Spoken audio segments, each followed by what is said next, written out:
Let's take a look at Amstel Gold though, Gregor, because this is the next weekend race we have on FloBikes. It is kind of the transition from the Flanders Classics to the Ardennes Classics, and it has a little bit of everything. This is a race that I am particularly fond of in recent years because the organizers have done really clever stuff with the finish. This race, it used to finish on the Cauberg, which was very exciting in its own right, but it ended up just being the Philippe Gilbert show. Much like Richie Porte is pretty unbeatable on Wollonga Hill in the Tour Down Under, Philippe Gilbert would just go to the base of the Cauberg, attack, drop everybody, and win. And while it was exciting every time, it became a little bit predictable.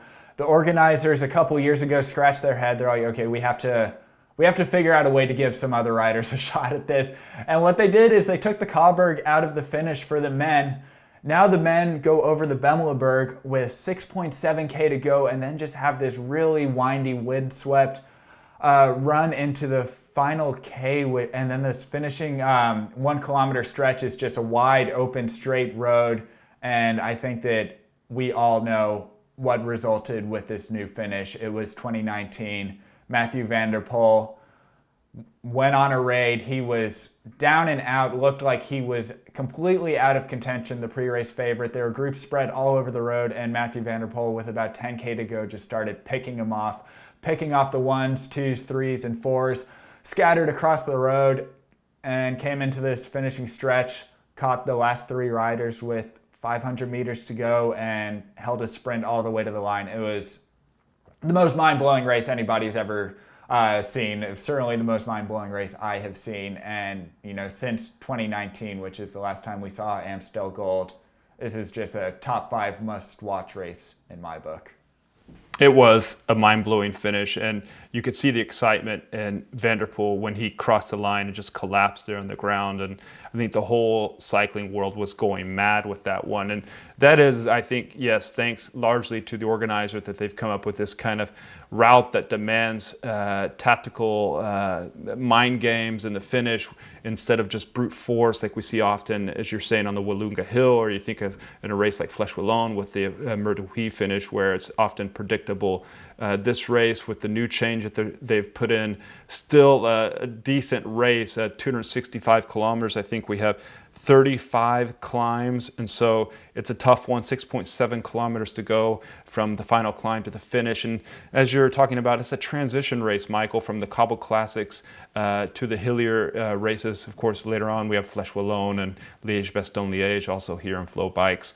But then that gets into the stage racing. So we see a lot of these guys who are this week racing in País Vasco, who are going to be racing in the Ardennes and building for the Grand Tours. And I'm thinking of guys like Primoz Roglic, Richard Carapaz, but then you also have some of those Cobble Classics guys, these Cobble Classics guys in there, Greg Van Avermaet, Wout van Aert. So it's a good mix of riders in this race, and those Cobble Classics guys will fade out as we go into Flèche and Liège-Bastogne-Liège. And Gregor, we have to talk about the women's race at Amstel Gold, because this is getting back to the race organizers being really clever, trying to make the absolute best finish for both races. The women still do finish with the Cauberg. They hit the base of the Cauberg, 2.6K to go, and in 2019, much like we saw a just incredible finish from the men with Mathieu van der Poel, we saw an equally stunning finish from the women. Katarzyna Niewiadoma attacked up the Cauberg.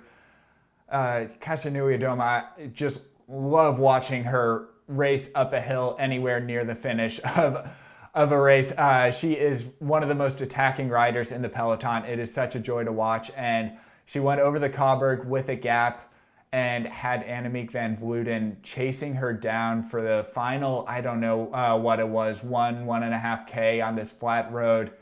Katarzyna Niewiadoma was just holding on for dear life, and van Vleuten was just taking back a second here, half a second there. It was a nail-biting finish at the line. Katarzyna Niewiadoma won in 2019. It was as good of a race as Mathieu van der Poel's win. Of course, it got kind of overshadowed by the men's race, but the women's race is just as good at Amstel Gold. Please do tune in for both on FloBikes. And, we haven't seen it since 2019, so we don't know what's going to happen this year, but it is going to be a really good show, Gregor, and you're going to be on the ground. Is that right? Yeah, and just to give our viewers an idea, we're in the southern part of the Netherlands. It's wedged right in there between Germany and Belgium. And in fact, it has no nearby airport in its own country. I fly into Dusseldorf from Germany and drive over the border into the Netherlands. This is the area where Tom Dumoulin comes from, in Maastricht.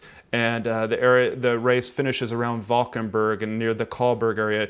And it's just a cycling mad area, and all the fans will be watching this race. And it's exciting. It's exciting that we have it also in the United States and Canada and Australia, Michael.